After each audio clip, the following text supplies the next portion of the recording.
जय हिंद दोस्तों, मैं Amit Kumar Singh Google chemistry channel पे आपका एक बार फिर से बहुत बहुत स्वागत करता हूं। जैसा कि हमने क्लास 10th की केमिस्ट्री स्टार्ट की है, साइंस का पहला chapter chemical reaction and equation.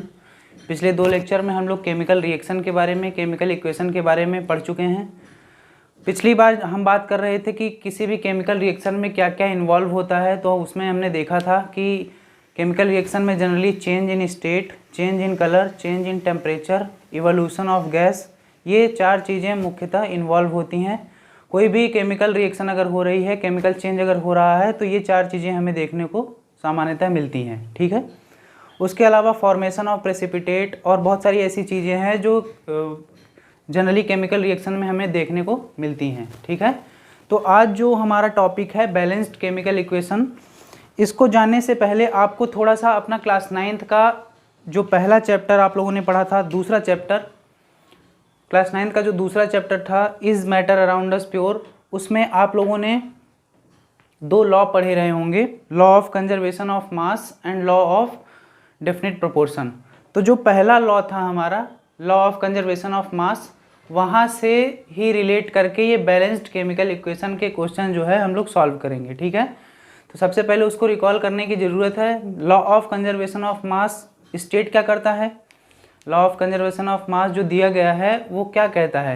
Law of conservation of mass कहता है mass can never be created nor destroyed. Mass को ना तो क्रिएट किया जा सकता है ना तो डिस्ट्रॉय किया जा सकता है। आगे चल के यही law of conservation of mass law of conservation of energy में चेंज हो जाएगा।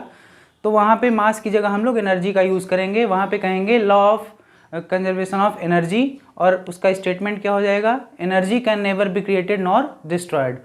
बहरहाल हमें अभी बात करना है law of conservation of mass के बारे में। Law of conservation of mass state करता है mass can never be created nor destroyed. इसका मतलब क्या है, इसका मतलब ये है कि इस पृथ्वी पे ऐसी कोई भी रिएक्शन नहीं हो रही है जिसमें मास का डिस्ट्रॉय हो रहा हो या नया मास क्रिएट हो रहा हो। केवल मास जो एटम्स होते हैं वो एक डेफिनेट प्रोपोर्शन से दूसरे डेफिनेट प्रोपोर्शन में चेंज हो जाते हैं। एटम्स क्या होते हैं, एक सब्सटेंस से दूसरे सब्सटेंस में चेंज हो जाते हैं। ठीक है, उनकी प्रॉपर्टी में एग्जाम्पल के तौर पे हम देख लेते हैं। जैसे हमने जो पहला रिएक्शन हमने देखा था एनसीईआरटी बेस्ड, क्योंकि हम लोग पढ़ रहे हैं, तो एनसीईआरटी में पहला रिएक्शन क्या दिया हुआ है, मैग्नीशियम और ऑक्सीजन रिएक्ट करके क्या बनाते हैं, मैग्नीशियम ऑक्साइड।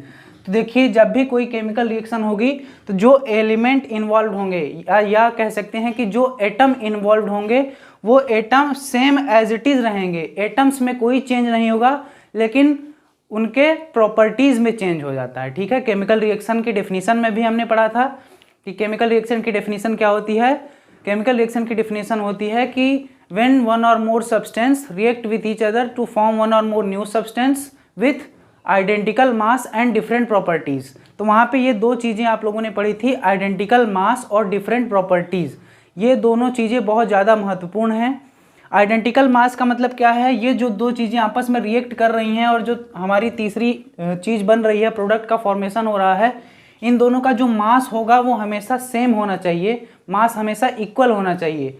इनकी प्रॉपर्टी में डिफरेंस हो सकता है लेकिन इनके मास में डिफरेंस नहीं आना चाहिए। यही कहता है हमारा law of conservation of mass कि mass can never be created nor destroyed. ठीक है, इसका मतलब क्या है कि जितने नंबर ऑफ एटम्स इस रिएक्टेंट में प्रेजेंट हैं उतने ही नंबर ऑफ एटम्स कहाँ प्रेजेंट होने चाहिए, हमारे प्रोडक्ट में भी प्रेजेंट होने चाहिए। ठीक है, इसका हम लोग एग्जांपल देख लेते हैं। जैसे मान लीजिए जो हमारा क्लास 10th में जो बैलेंस्ड केमिकल इक्वेशन को किसी भी केमिकल रिएक्शन को बैलेंस करने के लिए जो मेथड है उसे हम कहते हैं hit and trial method. Hit and trial method में क्या होता है कि हम किसी भी केमिकल रिएक्शन को बैलेंस करने की कोशिश करते हैं।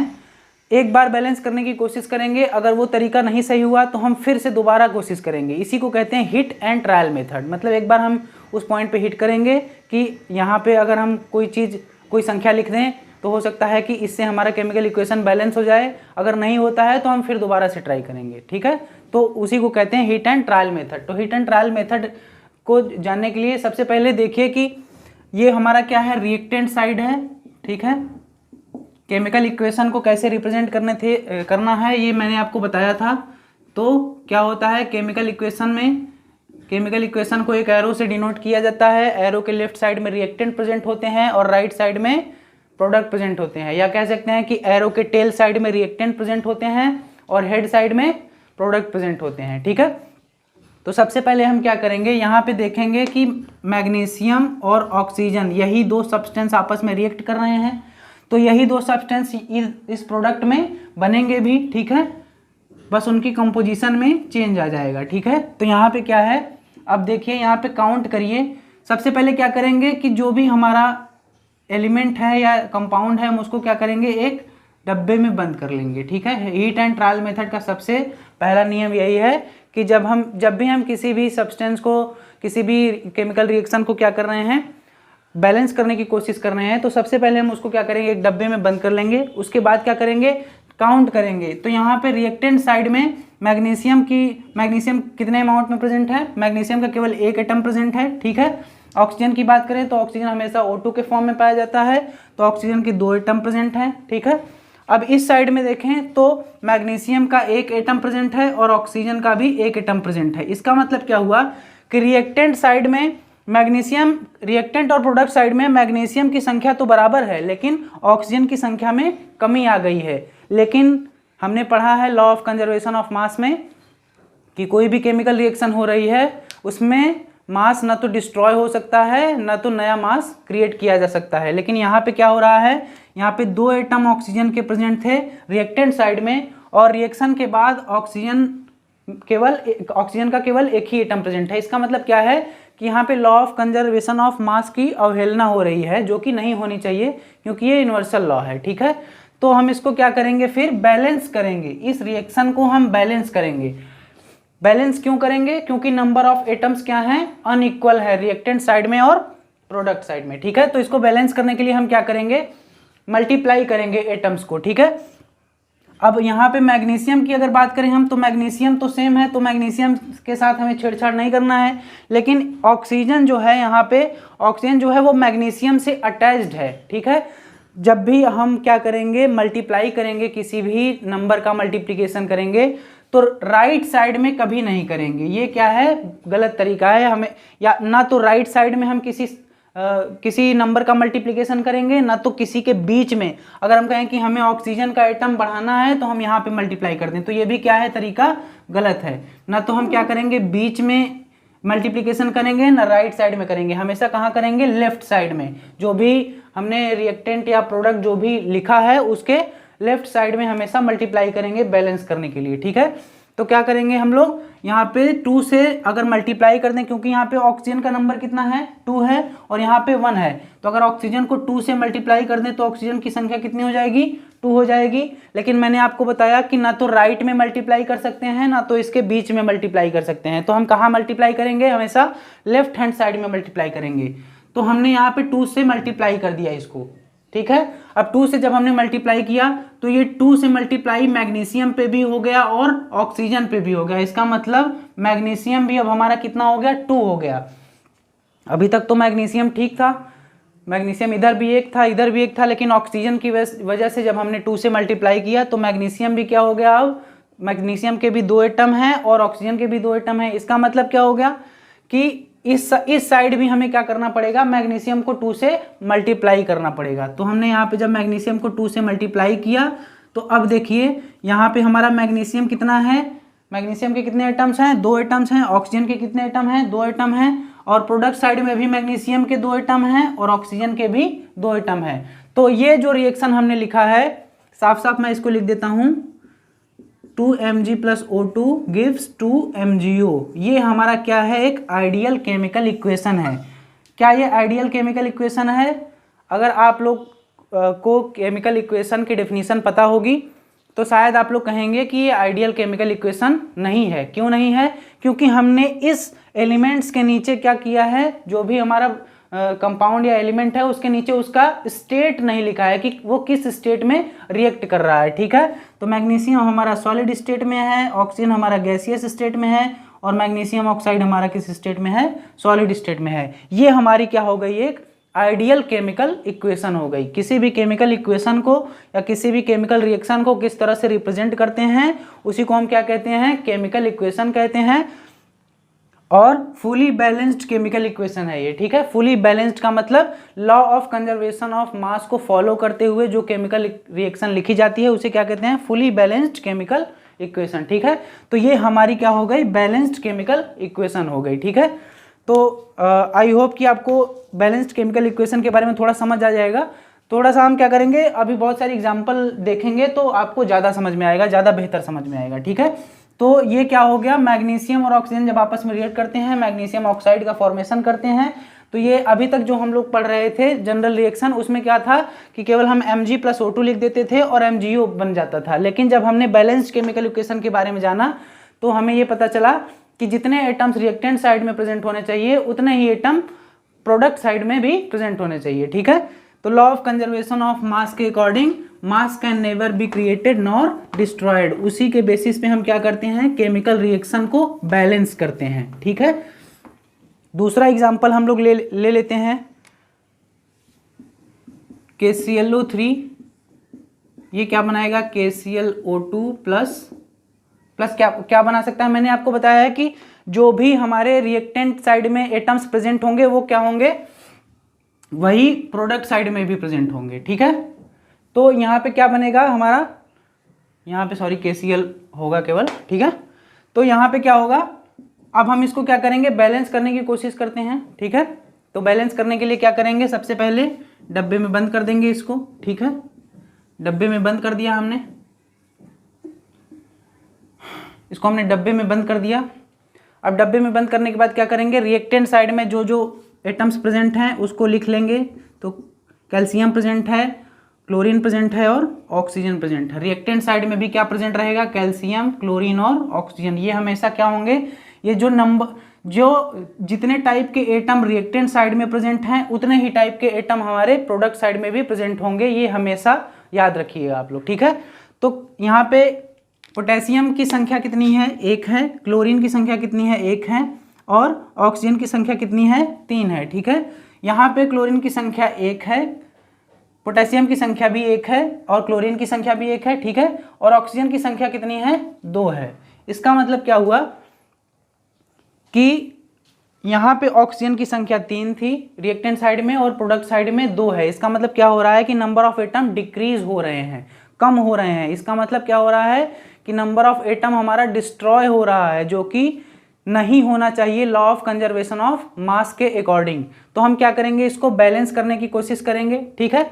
बैलेंस करने की कोशिश करेंगे तो हम क्या करेंगे, सबसे पहले क्या है, हमारा जो ऑक्सीजन है उसको हम सबसे पहले बैलेंस करने की कोशिश करेंगे, ठीक है। तो अगर ऑक्सीजन को हम लोग क्या करें, अब हम यहाँ पे 2 से मल्टीप्लाई करेंगे तो कोई समस्या नहीं है। यहाँ पे अगर 1 से मल्टीप्लाई करेंगे तो कोई इफेक्ट नहीं पड़ेगा। 2 से मल्टीप्लाई करके देखते हैं, तो जब 2 से मल्टीप्लाई करेंगे तो ऑक्सीजन कितना हो जाएगा, 4 हो जाएगा।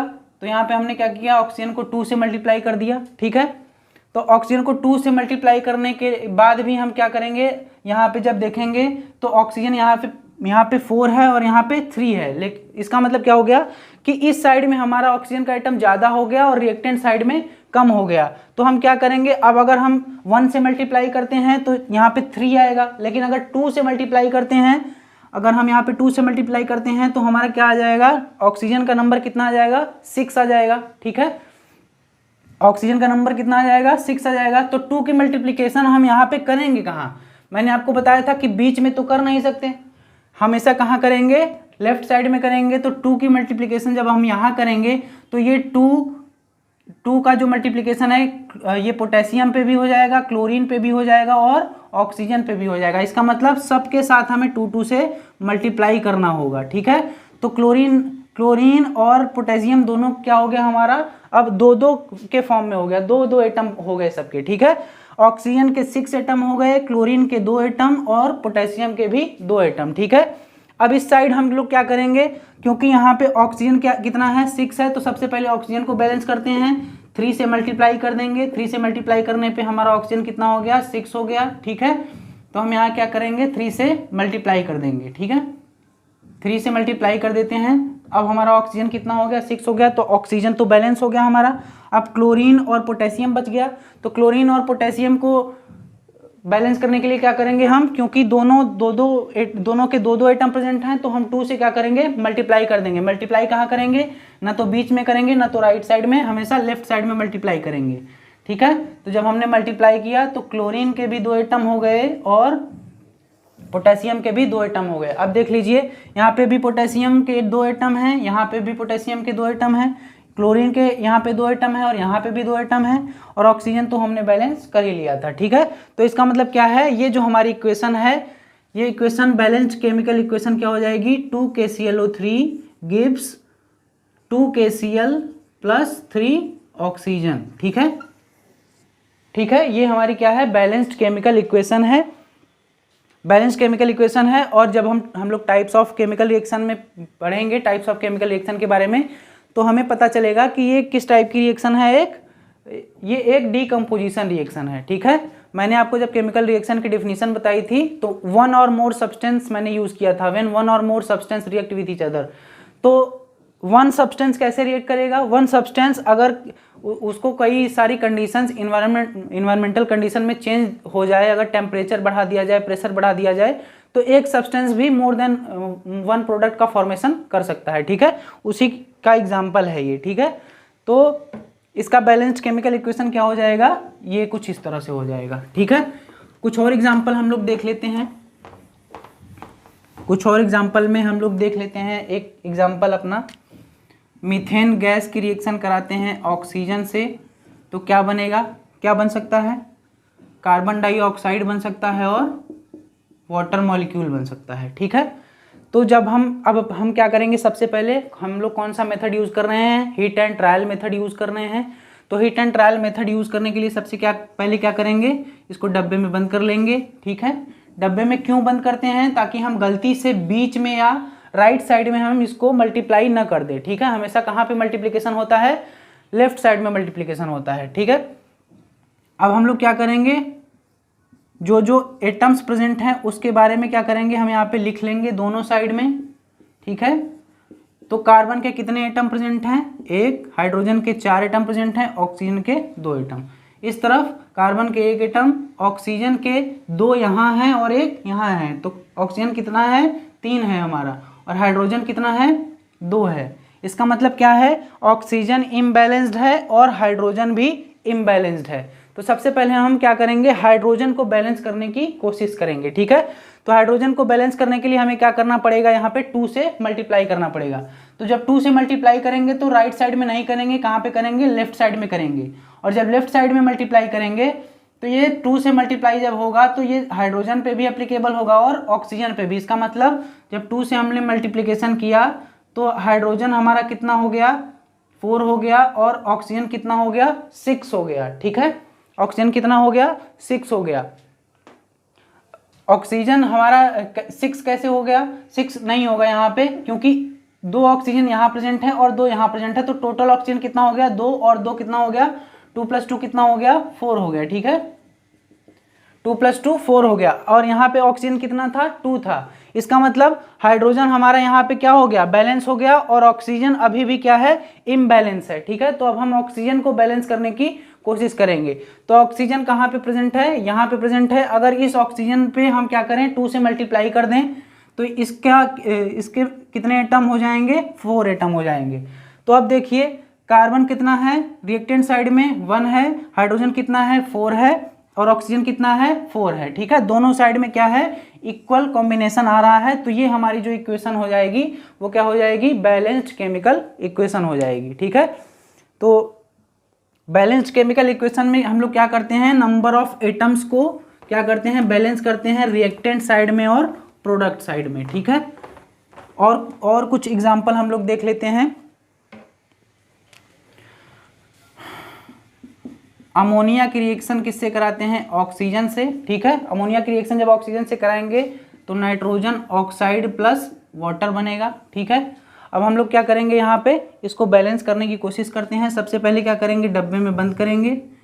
ठीक है, दोनों को। उसके बाद नंबर ऑफ एटम लिखेंगे, कितने हैं, nitrogen, hydrogen, oxygen, 3 atom present हैं। इस साइड भी नाइट्रोजन, ऑक्सीजन और हाइड्रोजन, 3 एटम प्रेजेंट है। नाइट्रोजन के कितने एटम हैं? 1। हाइड्रोजन के कितने एटम हैं? 3। ऑक्सीजन के 2। ठीक है, यहाँ पे नाइट्रोजन के 1 एटम प्रेजेंट हैं, ऑक्सीजन के 1 और 1 2 एटम प्रेजेंट हैं और हाइड्रोजन के 2 एटम प्रेजेंट हैं। इसका मतलब क्या है? केवल जो हाइड्रोजन है हमारा वो यहाँ पे कितना है? 3 है और यहाँ पे 2 है। बाकी नाइट्रोजन और ऑक्सीजन हमारे क्या है? बैलेंस्ड है। लेकिन जब हम इसको बैलेंस करने की कोशिश करेंगे तो हमें क्या करना पड़ेगा? हाइड्रोजन को क्या करना पड़ेगा? बढ़ाना है, क्योंकि हाइड्रोजन के रिएक्टेंट में 3 एटम प्रेजेंट थे और प्रोडक्ट साइड में 2 ही हैं, तो हमें क्या करना पड़ेगा? इसको मल्टीप्लाई करना पड़ेगा। कहाँ पे मल्टीप्लाई करना पड़ेगा? अगर हम हाइड्रोजन का मल्टीप्लाई किससे कर दें? हाइड्रोजन का मल्टीप्लाई अगर हम मान लीजिए सबसे पहले 2 से करते हैं, क्योंकि हीट एंड ट्रायल मेथड है, हम एक बार ट्राई करते हैं। ठीक है, तो 2 से मल्टीप्लाई करने के लिए हाइड्रोजन का मल्टीप्लिकेशन हम लोग कहाँ करेंगे? यहाँ पे करेंगे। जब हम लोग यहाँ पे करेंगे तो नाइट्रोजन कितना हो गया हमारा? अब 2 हो गया, क्योंकि नाइट्रोजन पे भी मल्टीप्लाई हो गया। हाइड्रोजन पे मल्टीप्लाई करेंगे तो हाइड्रोजन हमारा कितना हो जाएगा? 6 हो जाएगा। 2 और 3 एटम पहले से प्रेजेंट थे। ठीक है, और जब 2 यहाँ पे लिखेंगे तो ये 3 × 2 कितना हो जाएगा? 6 हो जाएगा। ठीक है, और ऑक्सीजन हमारा कितना है? 2 है। ठीक है, अब इस साइड में क्या करेंगे? जब यहाँ पे हमारा हाइड्रोजन कितना हो गया? 6 हो गया। तो सबसे पहले हम क्या करेंगे? हाइड्रोजन को बैलेंस कर लेंगे। तो हाइड्रोजन को बैलेंस करने के लिए हमें क्या करना होगा? 6 से हाइड्रोजन को बैलेंस करने के लिए हमें यहाँ पे 3 से मल्टीप्लाई करना होगा। ठीक है, 3 से मल्टीप्लाई करेंगे तो हमारा हाइड्रोजन कितना हो जाएगा? 6 हो जाएगा। ठीक है, तो यहाँ पे हम लोग क्या करेंगे? 3 से मल्टीप्लाई कर लेते हैं। ठीक है, तो 3 से मल्टीप्लाई किया हमने तो हाइड्रोजन हमारा कितना हो गया? 6 हो गया। और यहाँ पे भी हाइड्रोजन हमारा कितना हो गया? 6 हो गया। लेकिन ये मल्टीप्लाई जब हमने किया तो ये मल्टीप्लिकेशन किस पे भी हो गया? ऑक्सीजन पे भी हो गया। तो ऑक्सीजन को भी क्या करेंगे? 3 से मल्टीप्लाई कर देंगे, क्योंकि यहाँ पे एक ही प्रेजेंट है। तो 3 + 1 4 कितने कितने ऑक्सीजन हो गए हमारे? 3 + 1 4 ऑक्सीजन हो गए। और इस तरफ कितने ऑक्सीजन प्रेजेंट हैं? केवल अभी देखिए यहाँ पे नाइट्रोजन भी क्या है? इम्बैलेंस है हमारा। ठीक है, नाइट्रोजन का भी हमने मल्टीप्लाई किया था, तो नाइट्रोजन से भी मल्टीप्लाई कर देंगे तो नाइट्रोजन कितना हो जाएगा? 2 हो जाएगा। अब देखिए यहाँ पे ऑक्सीजन कितना है? यहाँ पे ये जो 2 से हमने मल्टीप्लाई किया ये नाइट्रोजन पे भी एप्लीकेबल है और ऑक्सीजन पे भी एप्लीकेबल है। ठीक है, तो नाइट्रोजन और ऑक्सीजन कितने कितने हो गए? यहाँ पे 2 ऑक्सीजन यहाँ, 3 यहाँ, तो टोटल कितने ऑक्सीजन हो गए? 5 ऑक्सीजन हो गए। और नाइट्रोजन कितने हो गए? 2 हो गए। ठीक है, और यहाँ पे ऑक्सीजन हमारा कितना है? यहाँ पे ऑक्सीजन हमारा 2 है। तो हम इसको क्या करेंगे कि हमेशा जो बैलेंस जब हम करते हैं तो हम इवन नंबर आता है जनरली। ठीक है, तो ऑक्सीजन को हम क्या करेंगे? 3 से मल्टीप्लाई करके देखते हैं, अगर बैलेंस हो जाता है तो ठीक है। ठीक है, तो हम लोग क्या करेंगे? यहाँ पे 3 से मल्टीप्लाई किया हमने तो number of atoms of oxygen कितने हो गए? यहाँ पे 6 हो गए। और यहाँ पे कितने हैं? 5 हैं। तो 5 करने के लिए हमें क्या करना पड़ेगा? ऑक्सीजन को 5 करने के लिए हमें क्या करना पड़ेगा? अपना जो सारा जो हमने इक्वेशन लिखा है, ये इस इक्वेशन को नाइट्रोजन ऑक्साइड को हम लोग क्या करेंगे? 4 से मल्टीप्लाई करते हैं। तो 4 से मल्टीप्लाई करने पे क्या होगा? नाइट्रोजन हमारा 4 हो जाएगा। ठीक है, नाइट्रोजन हमारा 4 हो गया। उसके बाद नाइट्रोजन जब 4 हो गया तो 4 ऑक्सीजन यहाँ हो गया और यहाँ पे अभी एक ऑक्सीजन बचा हुआ है। तो 4 ऑक्सीजन ये हो गया और एक ऑक्सीजन यहाँ हो गया। तो टोटल कितने ऑक्सीजन हो गए हमारे? 5 हो गए। लेकिन जब हम यहाँ पे हमारा नाइट्रोजन 4 हो गया और यहाँ पे 2 ही था, तो हम लोग क्या करेंगे? यहाँ पे 4 से फिर मल्टीप्लाई करना पड़ेगा हमें यहाँ पे। ठीक है, तो 4 से मल्टीप्लाई करेंगे तो अब हम ये हमारा नाइट्रोजन कितना हो गया? 4 हो गया। और हाइड्रोजन कितना हो गया? हाइड्रोजन हमारा कितना हो गया अब? क्योंकि ये 4 किस पे एप्लीकेबल है? हाइड्रोजन पे भी एप्लीकेबल है। तो हमारा हाइड्रोजन अब कितना हो गया? 12 हो गया। ठीक है, अब यहाँ पे 12 हाइड्रोजन है और यहाँ पे 6 ही है। इसका मतलब हमें यहाँ पे भी 4 से मल्टीप्लाई करना होगा। ठीक है, तो 4 से मल्टीप्लाई करेंगे। अगर हम यहाँ पे 4 से मल्टीप्लाई करेंगे तो 8 ही होगा। तो हम यहाँ पे कितने से मल्टीप्लाई करेंगे? 6 से मल्टीप्लाई करेंगे, क्योंकि हमें किसके बराबर लाना है? 12 के बराबर लाना है। तो हाइड्रोजन की मल्टीप्लिकेशन हम लोग किससे करेंगे? 6 से करेंगे। तो यहाँ पे कितने नंबर ऑफ हाइड्रोजन आ गए? 12 आ गए। तो नंबर ऑफ हाइड्रोजन क्या हो गया है? बैलेंस हो गया है। और नंबर ऑफ नाइट्रोजन भी क्या हो गया है? बैलेंस हो गया है। लेकिन नंबर ऑफ ऑक्सीजन क्या है? अभी इम्बैलेंस है। ठीक है, क्या यहाँ पे क्या करेंगे? 6 से मल्टीप्लाई करेंगे। ठीक है, तो 6 2 × 12 हाइड्रोजन एटम हो गए हमारे। और ऑक्सीजन भी कितना हो गया है? अब ऑक्सीजन कितना हो गया है? यहाँ पे हमारा ऑक्सीजन कितना हो गया है, ये जो 6 से मल्टीप्लिकेशन हमने किया है वो क्या है, 6 से जो हमने मल्टीप्लाई किया है वो हाइड्रोजन और ऑक्सीजन दोनों पे एप्लीकेबल है। तो यहाँ पे क्या होगा, हमारा नंबर ऑफ ऑक्सीजन अब कितना हो जाएगा, नंबर ऑफ ऑक्सीजन कितना हो जाएगा 6 + 4, 4 ऑक्सीजन यहाँ पे हैं और 6 यहाँ पे, तो 6 + 4 कितना हो जाएगा 10 ऑक्सीजन हो जाएगा। Total number of atom of oxygen कितना हो जाएगा 10 हो जाएगा। और इस तरफ कितना है, इस तरफ हमारा जो ऑक्सीजन है वो केवल 6 ही है, तो यहाँ पे 3 की जगह अगर हम 5 से मल्टीप्लाई कर देंगे तो क्या हो जाएगा, नंबर ऑफ ऑक्सीजन कितना हो जाएगा 10 हो जाएगा। ठीक है, तो अब देखिए number of nitrogen reactant side में कितने हैं 4 हैं, number of hydrogen reactant side में कितने हैं 12 हैं और प्रोडक्ट साइड में भी 12 हैं। Number of oxygen reactant side में 10 है और प्रोडक्ट साइड में भी 10 है। ठीक है, तो आपने इस इक्वेशन में देखा होगा कि हमें बार बार मल्टीप्लिकेशन के बाद हमें इरेज करना पड़ा और बार बार लिखना पड़ा। क्यों लिखना पड़ा, क्योंकि हम कौन सा मेथड यूज कर रहे हैं, hit and trial method use कर रहे हैं। हिट एंड ट्रायल मेथड में क्या करना पड़ता है, एक बार हम हिट करने की कोशिश करेंगे, एक बार में अगर कोई चीज़ क्या होती है नहीं बैलेंस हो पाती है तो हम उसको फिर से दोबारा से ट्राई करते हैं। ठीक है, तो आज के लेक्चर में हमने किसके बारे में सीखा, बैलेंस्ड केमिकल इक्वेशन के बारे में सीखा। बैलेंस्ड केमिकल इक्वेशन क्या होता है, कोई भी ऐसी केमिकल रिएक्शन जिसमें नंबर ऑफ एटम्स रिएक्टेंट और प्रोडक्ट साइड में सेम होते हैं। ठीक है, और सेम हमेशा होने भी चाहिए, क्योंकि हमने लॉ ऑफ कंजर्वेशन ऑफ मास पढ़ा है। लॉ ऑफ कंजर्वेशन ऑफ मास क्या कहता है, mass can never be created nor destroyed. ठीक है, तो अगले लेक्चर में हम लोग कुछ एनसीईआरटी के इन टेक्स्ट क्वेश्चन जो कि अभी तक हमने चैप्टर में जो हमने टॉपिक पढ़ा है, जैसे केमिकल रिएक्शन के बारे में, केमिकल इक्वेशन के बारे में, उसके बाद बैलेंस्ड केमिकल इक्वेशन के बारे में हमने पढ़ लिया। तो अगली लेक्चर में हम लोग क्या करेंगे, जो एनसीईआरटी बेस्ड कुछ इन टेक्स्ट क्वेश्चन है, एनसीईआरटी के बीच के पेजेस में कुछ क्वेश्चन दिए होते हैं, उसको सॉल्व करेंगे। ठीक है, मिलते हैं अगले वीडियो में, तब तक के लिए धन्यवाद।